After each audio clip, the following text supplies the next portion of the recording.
Today, the Republicans have been holding hearings on the GSA scandal, controversy. General Services Administration, they did their wild partying in Vegas, and they cost the taxpayers $800,000. I've already talked about this. Obviously, they were wrong. It's not even close. You got to fire people. By all means, fire them. In fact, many people from that group have already stepped down in shame. Okay, so it's $800,000, and Darrell Issa, the head of the Republicans in that committee, says he is shocked and chagrined. Let's watch. It's the custom of this committee to read our mission statement at the start of every hearing. I think particularly today, it's important that we read it. The Oversight Committee's mission statement is that we exist to secure two fundamental principles.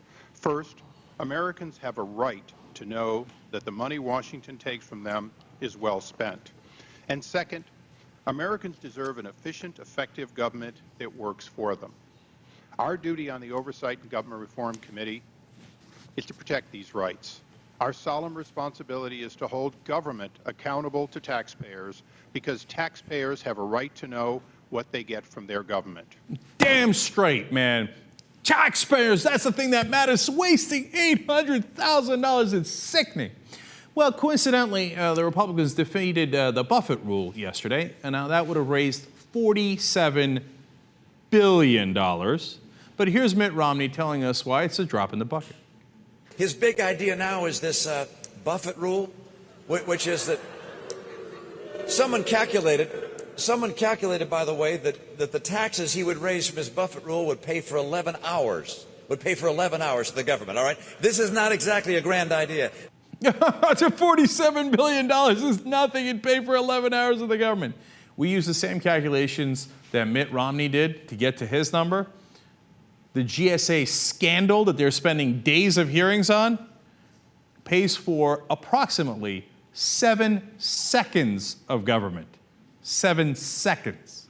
They're doing all those hours of hearings on it.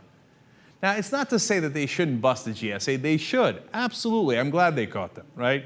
But get a sense of scope here. $800,000 versus $47 billion. And what the Republicans constantly say, oh, don't worry about the $47 billion. By the way, do you know that if the Bush tax cuts are extended, the Buffett Rule would actually not save us $47 billion. They'd save us $160 billion. Now, the only reason people say 47 is because they're assuming that the Bush tax cuts will not be extended, which is a terrible assumption, and not what the Republicans want. They want them extended. So if the Republicans get their way and the Buffett Rule goes into effect, we'd save $160 billion. But to them, oh, no. If it's coming from rich people, oh, it's nothing, don't worry about it. God, they're such frauds. So, by the way, congratulations, everybody. Buffett Rule passed. It won 51 to 45.